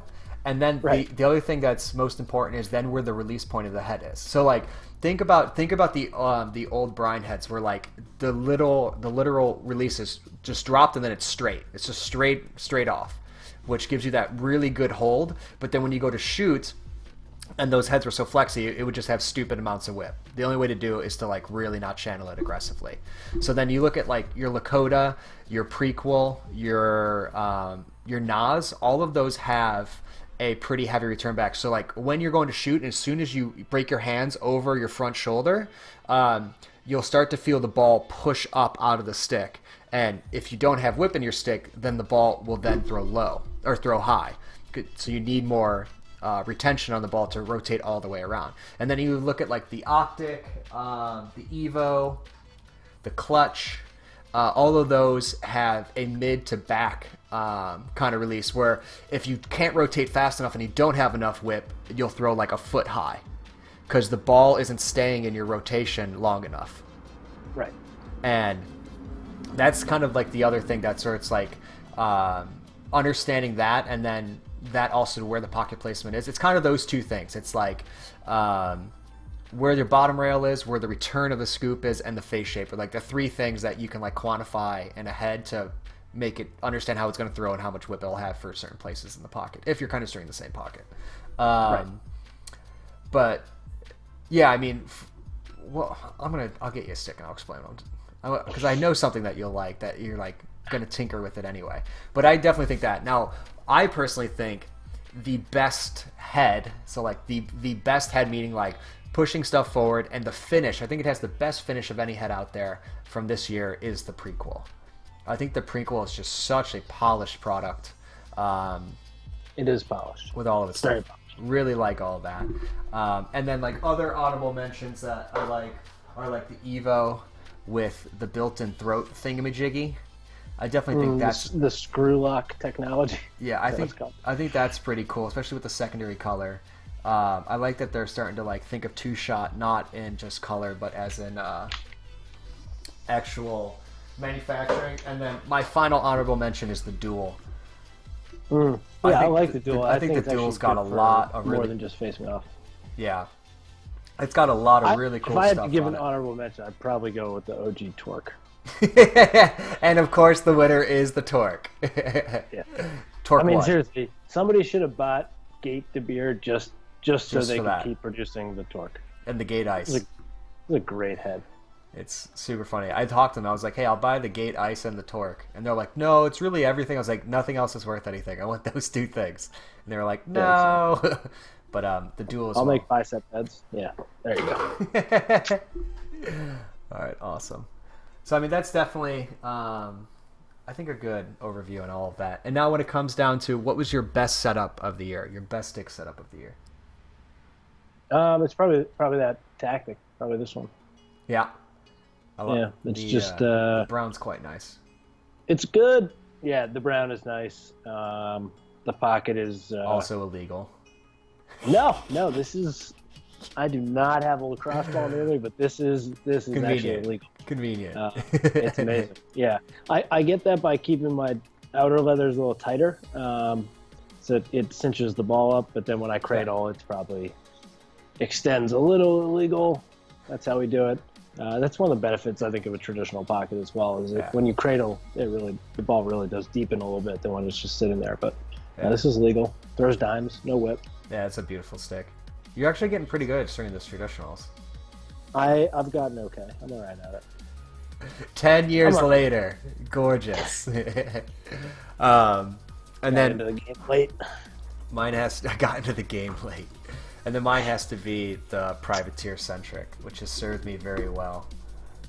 And this is definitely illegal. This is definitely illegal. What's that? Greek up there? Yeah.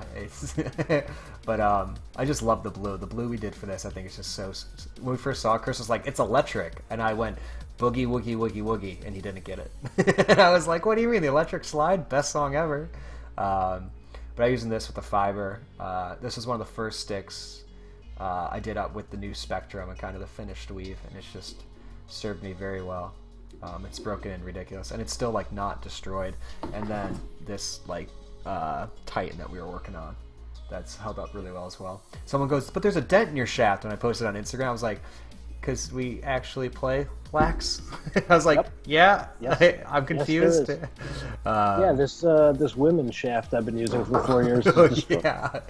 So if you guys don't know, Connor literally uses a Gen 4 Epic women's shaft, and it's maybe Gen 3. I don't even know. Yeah. Calvin goes, Joe makes fun of Connor's sticks for being illegal, and then we get the Joe's stick. Yeah, exactly. That's why I did it. My sticks are illegal. Yeah. All right, we'll see about that. Fairly illegal. Well, Next time we play together, I'm gonna when you're getting water, I'm just gonna be take a photo and Photoshop it being illegal. And be controversy. Lax All-Star strings illegal pockets. How dare you they? Son of a bitch. Even though neither of us playing anything where we'd ever get stick check, or we're playing box where it's 5 balls deep is then we're illegal. Good. We're good. Which is super funny. But so that's kind of our best thing. So what do we think? What do we think about 2017? What do we think about will be news and what we kind of want to see? You can go first. A lot of stuff. Yeah. I don't know, man. I don't know. That's that's a very broad question. It's too broad. Yeah. Because you want to say everything, I want to see the game explode and pro leagues figure it out and college be bigger and better than ever. And I don't know. I mean, for me, I think you have to look at a couple things, and the biggest one for me is pro lacrosse. I would like to see Major League Lacrosse and the National Lacrosse League find a way to work together to not only benefit each of the leagues, but to allow for truly the best, most diverse, well-rounded players to play in both leagues. And I think a big part of that too would be the players' union, the PLPA from the NLL. I think they gotta get a foot in the door in the MLL, or Major League Lacrosse players need to start their own union. And it doesn't have to be to say we want to get paid $100,000, or it doesn't have to be that. But I do think that the players who are putting in the effort have to start making a push for these two leagues to work together, because it's been years now that we have not seen these leagues work together, and I think it's a problem. I think it's lacrosse shooting itself in the foot, competing against itself where it doesn't need to. So I understand they each have their own business model and they're very separate, but I don't really see them being competing entities. I think they got to work together. Yeah, I mean, I think it's a little silly that they just kind of pretend that neither of them exist, and they could be totally non-competing against each other, which is, I mean, just sign an agreement that that's for 5-10 years that explains the scheduling and what everything's going to happen, which I think is just kind of silly. And then also, I mean, there's, with all the new management with the NLL, I think there's an opportunity there to try and figure that out. But I also think you hit the nail on the head. I think it's the players demanding it. And being I want to be able to do this, and it will only allow me to help promote. I don't think it's going to come from the leagues. I think there's a lot of history there between the two, and maybe they'll talk a little bit here and there. Maybe they'll come together. If I'm a player in either league, I'm not content with maybe our leagues will find a way to work together.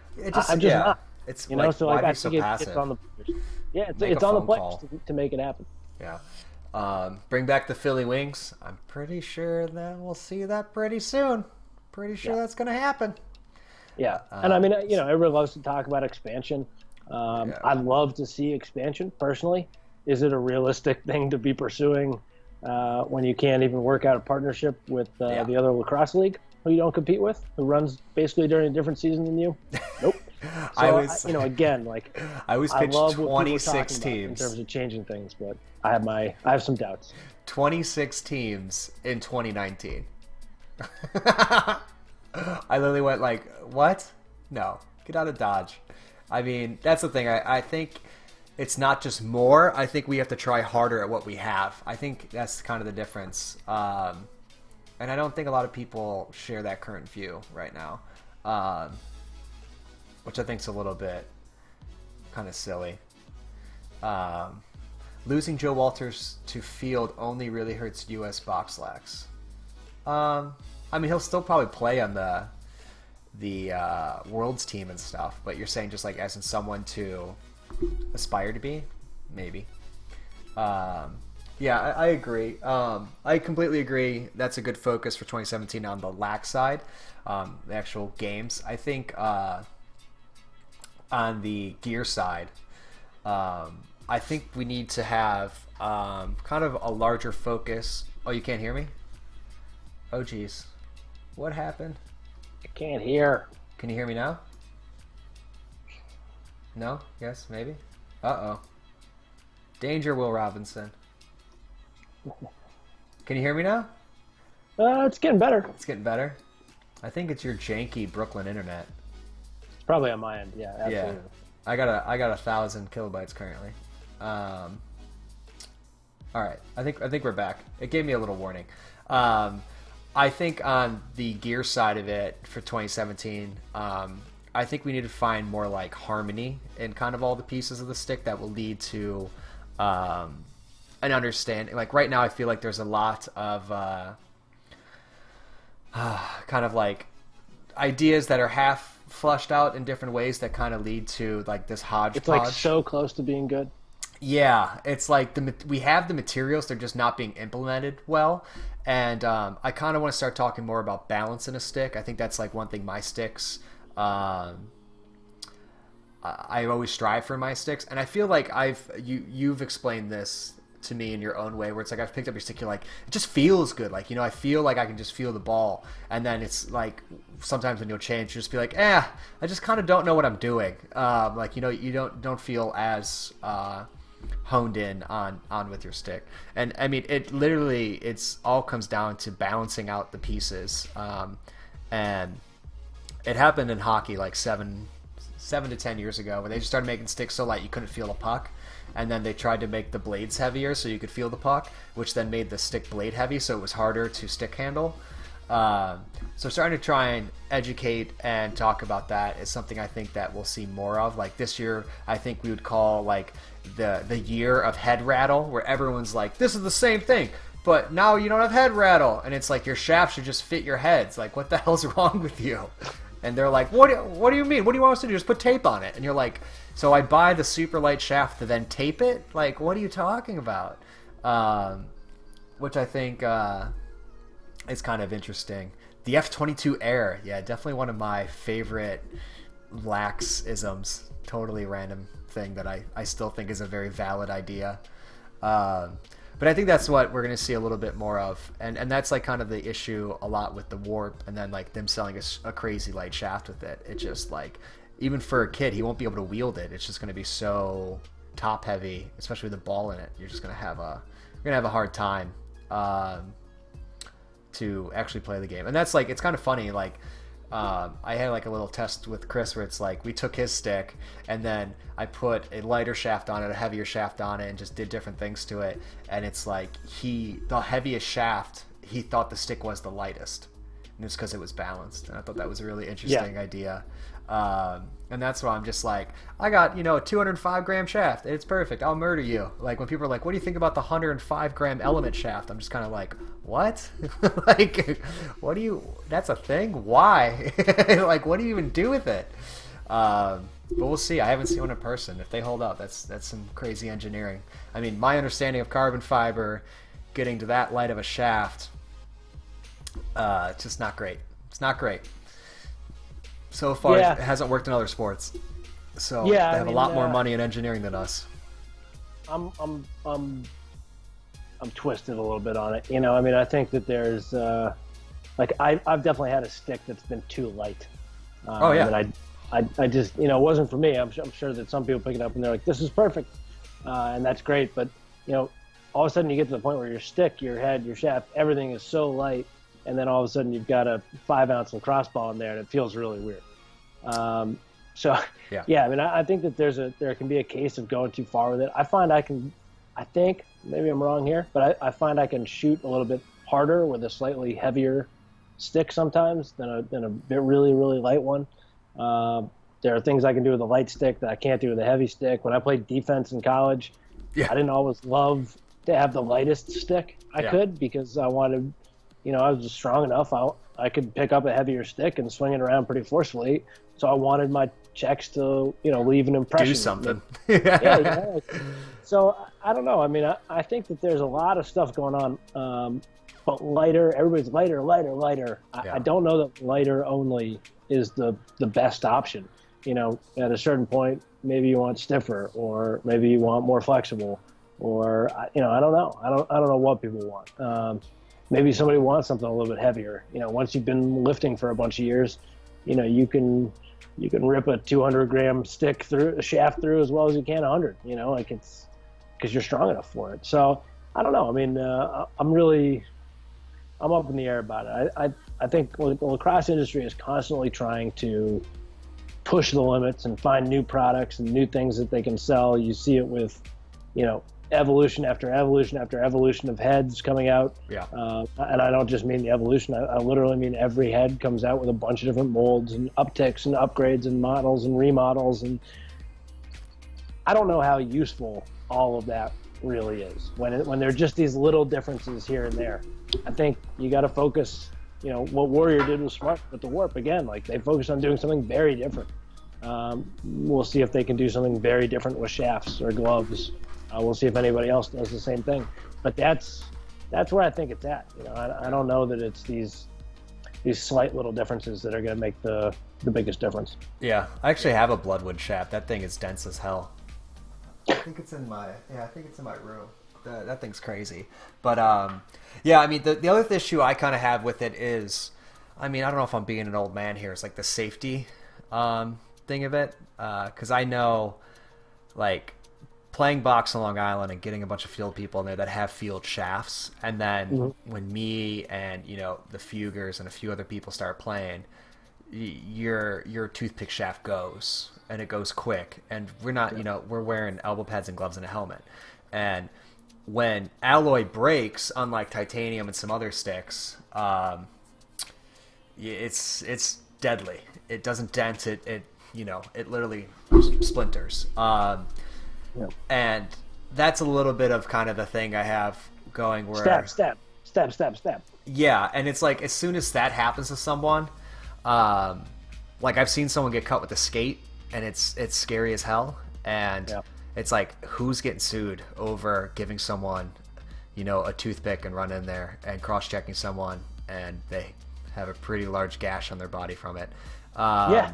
I mean, it's a fair concern. It rubs me kind of the wrong way, just for being like, oh, it's like, I feel like it should be, it's stupid light. Like, that's actually listen to what you're saying when people say that. It's like, there's definitely a thing to that. And when it talks to just kind of, there's also, like, I've done a little bit of research into it, but there's no one that actually says lighter means better in lacrosse in terms of rotational speed. Nothing. It's all kind of very much like assumed based on marketing, and that's kind of a little bit frustrating to me. Same thing with like high, mid, low pocket, everything.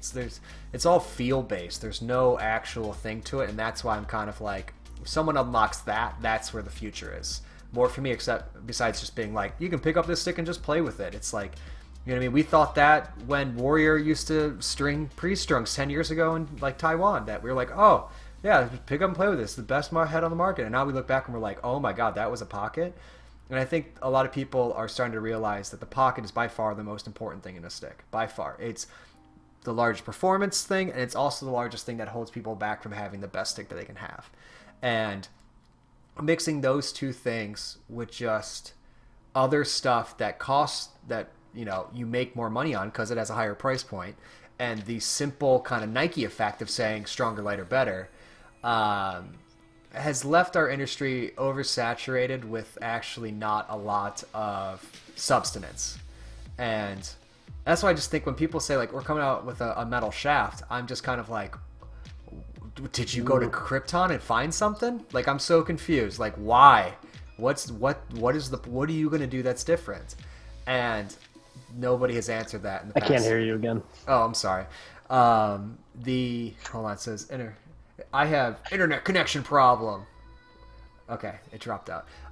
When people say they're coming out with a metal shaft, I always go, why? Like, what is different?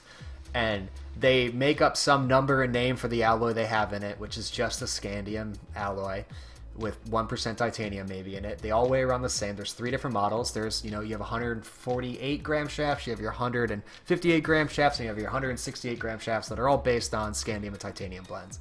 And we haven't really seen a new shape. We haven't really seen a new system. We haven't seen much of all of that. But then you look at the carbon world. I think the material can be manipulated in many different ways, and that's where I see a lot of future. a lot of future, especially taking unidirectional carbon fiber, 3K, 12K, 2x2, 1x1. There's a lot more performance, I think, to be gained than what's currently happening. Can you hear me? Uh-oh. Connor! Uh-oh. Connor! I can't hear you. All right, hold on. Connection. Check call. Computer. Yeah, it's... I think it's connection on your side. Hold on a second. Let me see if it just kicks in. Just give it a few seconds. I'll answer some questions while that happens. Audio issues. Yeah.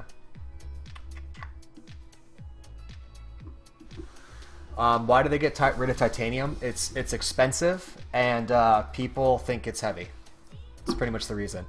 It's probably the best metal for lacrosse, though. It's made of triangles, not squares, which makes it better for getting slashed. All right, I think you're back.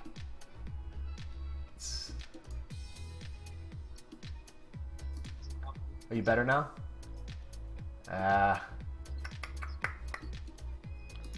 Hold on, guys. I'm going to restart the chat. Maybe that'll help.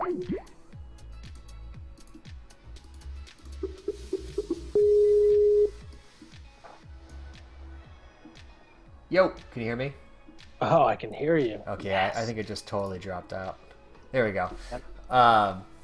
That does happen. So what I was pretty much saying is that when people pitch me, because everyone wants to send me their stuff to check out, and every time they say it's aluminum shaft, I go, what makes a difference? And they always have some made up like metal name that is, metal 10 billion. And I asked them the shape, different implementations and stuff. And it's just not like they're trying to do this dual tapered sidewall thing now. But when actually looking at it, you can't really see it. And it's not, I don't know. I just don't have that much faith in it. And then you go into the carbon realm and there's just so much more there for creativity and kind of a manipulation of materials that I think we'll see a rapid succession of performance, like we've been seeing the past few years, which I think is going to be interesting. And I think that's where we're going to see a lot of improvement in the game. Because like I'm the same thing as you. It's like we get every Dragonfly, we test every Dragonfly, and we both love the Gen 4 Dragonfly. That's what you use. That's my favorite one.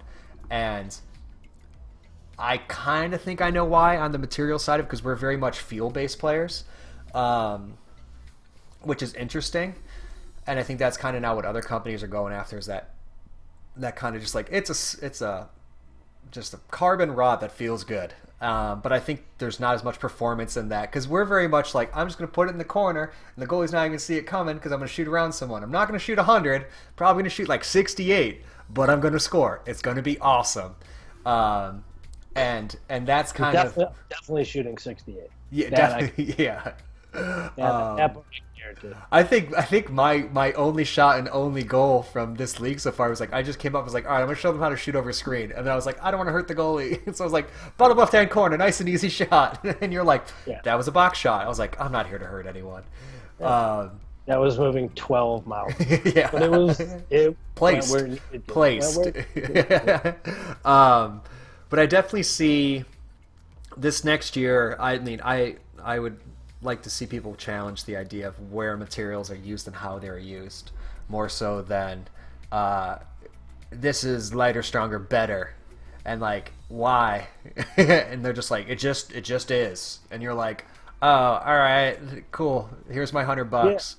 Well, I mean, I think companies are going to have to start doing that, because you've got what, 8, 9, 10, 11 different companies making heads at this point. Yeah, the head market's crazy right now. It's crazy, and then you look at the shaft market, and you've got 15, 20, 25 companies making different kind of lacrosse shafts. I mean, unless you're doing something different and something advantageous, it can't just be different. You can't just say it's different. I don't think you're going to see true success. I don't think you're going to, you're competing with Nike. Like, why is a kid going to buy a shaft with a swoosh on it from Nike or the UA Under Armour logo, Why is your shaft better than theirs? And that, I think, is going to be the hardest thing for people to get past, right? And I think Epic has done a good job of, getting in early on the carbon fiber stuff, and really pushing the technology angle. Doing it right. There's no carbon shaft on the market that comes close to actually their technology. The amount of research that they do, and all the carbon fiber shafts pretty much that you see out there, and it's not true of all of them, but for many of them, they're based on older Epic shafts when they were made by Trip. So this is that's kind of the way it goes. Again, some people are coming out with some other stuff, and I hope to see more of that. Instead of just saying like, what worked 2 years ago? All right, let's do that. We'll slap our logo on it and put it out there. Certain companies with a big enough name are going to be able to do that. Nike, really, I don't think that a company like Nike would ever have to come out with an original product ever, because their brand presence is so strong. I don't see many other companies in the same boat as that. So I think if you want to compete with Nike, you want to compete with a lacrosse brand like STX, you want to compete with Warrior, Brine, you're going to have to take the Epic route, which is technology. Technology advancements, and being able to compellingly tell people why you're different. It's very hard. It's just a very jam-packed market right now. Yeah, I agree, and I think the biggest separation I see, I think, is actual implementation of material that proves what it does. I think there's a lot of like, oh, this looks cool. Like, I heard this guy did that. That's cool. We should try that. As opposed to, sure. It's like every time I'm just like, why? Or like as soon as I get a product from someone, I flip it over and I read what they're saying. And I encourage people to always flip over a product and read what it's saying. Because some of the things that you get from these companies is just like, what? And they're just like, yeah, we took metal and we just made metal better. And you're like, how? And they're like, it's just better metal. And you're like, all right, cool beans. And it's just... I think that's with a lot of the stuff. It's because it's easy to just say like, all right, this is a better product. But what about it is really better? Yeah. And to a certain extent, that's on the consumers. And to a large extent, almost 100%, it's on them. If people are going to buy something because somebody says, hey, it's fancy, it's got our logo, which you like, and we think it's the best, and if the consumer trusts them and purchases it, then that's going to be the way that it keeps going, and it's going to be about moving volume as opposed to innovation, which is those are really your two choices if you want to succeed. You can, and if you go after both, that's the best, right? If you can move innovation in volume, fantastic. I haven't seen a lot of people necessarily do that yet. Again, I do think that Epic is one of those companies that's been doing that, where they've been going pretty big. A lot of people are starting to use their shafts, and they've been innovative. So I hope in general from more manufacturers we see that. I agree. The Warp is very innovative. I don't know that it's gotten extremely popular yet, but I would tend to tip my hats to the companies that are trying to innovate as opposed to the ones that are trying to brand. Yeah. Oh, by the way, I got a new chair. Everyone's asking about my new chair. It's quite nice. It's quite nice. Birthday gift. Good. Or birthday, Christmas gift. All right. We're going to wrap this up. One more question, which I think is a really good one. Ooh, one more. What lax stuff is on your Christmas list, the guy that gets everything for free? I have 0 lax things. No, come on. You got to have something. I don't think I need anything. I'm sure I can come up with things like I always want another pair of sneakers and stuff like that. But I don't have a list.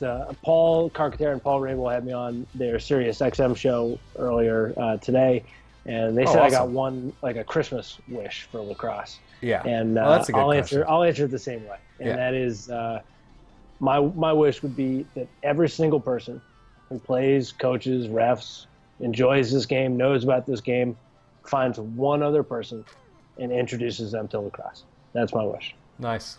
That's what we're doing right now. Yeah, I mean, we got to get there. Like, Yeah. U.S. Lacrosse has 750,000 members. Whatever it is. A little under a million members. Why not double that? Why not get to 1.5 million U.S. Lacrosse members next year? Why not double the Canadian Lacrosse Association, their membership? Why not double that? You got 40 kids playing in your box program this year up in Canada. How about next year you aim to have 80 kids? That's my goal. And I think we're a long ways off from pro players getting paid the big dollars and from lacrosse being on TV and a generally accepted popular game. I think we're a long way off. And if we want to do it, you got to get off your butt. You got to find somebody new who doesn't know about this game and introduce it to them and make it compelling, stick with it. And, so it's salty and it's kind of cheesy, but that's my answer. It's grow the game. Yeah, I mean, it's not really, I don't see it cheesy. I see it as like your core message since I've known you. And I think I've always kind of understood the kind of awesomeness of sharing it with people because kind of how I got into the game. And I think the medium we built to do that has been pretty cool. And again, I just want to continue doing that for this next year and really kind of make that like a large part of it and marrying in kind of what keeps it going for some people is playing, but also, it's the kind of coolness of the gear and that connection of, honing your craft. And I would keep that going. And I think my answer would just be epic gloves. Just Integra gloves is my answer. I do want to try that. I have not tried those out. The new ones that they have out that they're releasing now. Yeah. I have not tried those out.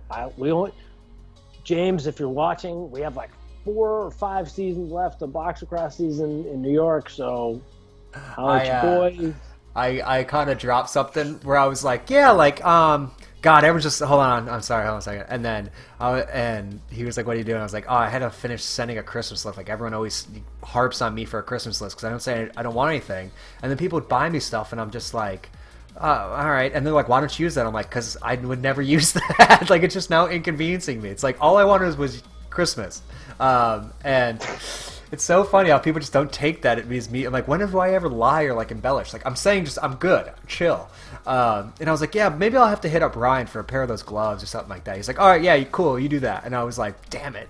I was like, because Ryan's gonna have to just go ask him. So I was just kind of hoping that there's maybe something laying around the office. Like I know a guy. You had an NLL demo pair of gloves. Exactly. So I'm gonna have to call Ryan and be like, yeah, can I get a pair of gloves? And he's just like, oh, well, like you only want them? I was like, yeah, and one for Chris and for and then it's just like epic gloves for Christmas is totally what's gonna happen. And then we're gonna mix up whose pairs are whose, and I'm gonna end up getting the smelly ones, like it always happens.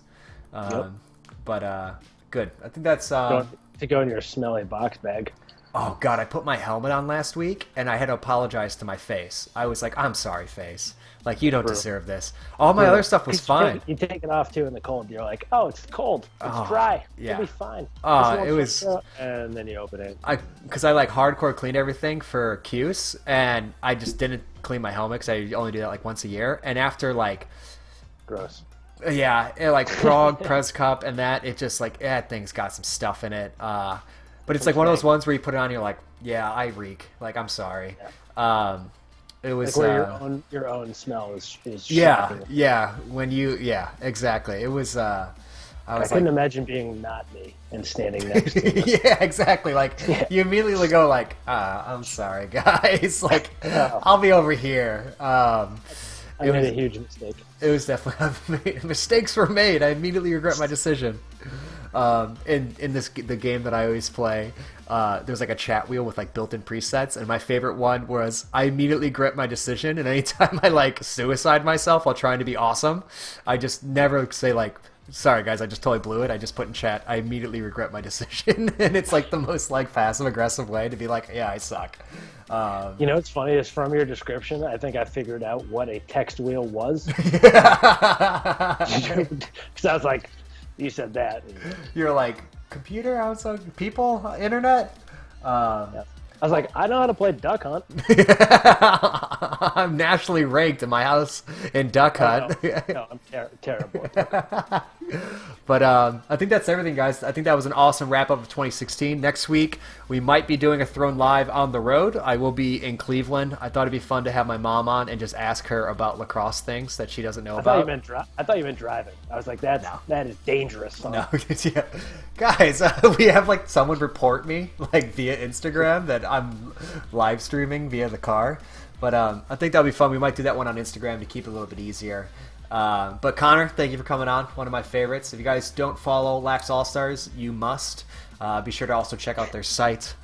If you don't know it by now, you're doing a disservice to yourself, I would feel like. A little negative, but it's true. You should know this. Yeah. If you're following anything on Instagram, it probably should be them. But Connor, thanks for coming on. For the boys. I thought Saturdays were for the boys. But yeah, it's true. Saturdays are now for harsh words. Yes. I hope to see you tomorrow at our game. Hopefully it's not El Nino, but the winter version outside. La Nina. Yeah. There we go. Like it's going to be interesting if we play this one. Might be... Check out. We have an old video on our YouTube channel. Benny Hill Box Lacrosse, where we tried to play. They had just put down like a sport court on 96th and First Ave on the roller hockey rink there, which is no bigger than a rink that should ever be played on by 4 people at a time. Yeah. But they put down the sport court, and we went out there like on a slick, humid kind of. It was a warmer day. We're like, yeah, we'll be fine. Everybody's wearing basketball shoes, no problem. I mean, you just couldn't stand up on the stuff. Like, you'd take 2 steps, push off, and you were right on your ass. We were like just slide dodging, where you'd run and then slide and hope the other person fell. Remember? Yeah. I didn't even get good video from it. It was still hysterical. Remember, I caught the ball like right at 12 o'clock, right in front of the goalie, and I planted my foot to go shoot, and I almost fell, and I caught myself, and then I was like, oh, and then I went to go overhand, and then I fell forward. Oh, I looked so legit. Like, no, let's put it this way: nobody looked athletic. No, it was like broom hockey, but lacrosse and wrong footwear. Yeah, it was fun though. Honestly, like I remember that, and like that's kind of what you were talking about earlier. And I don't mean to like keep the show going or whatever, but you talked about earlier about the lacrosse thing, about playing and just having this community of people that you go out there and that game was a disaster. Oh, right, that game was an utter disaster. But it was such a good time, and the ref had a good time with it, and we had a good time with it. And when people fell over and slammed their hip on the concrete, as long as it didn't break, they had a good time.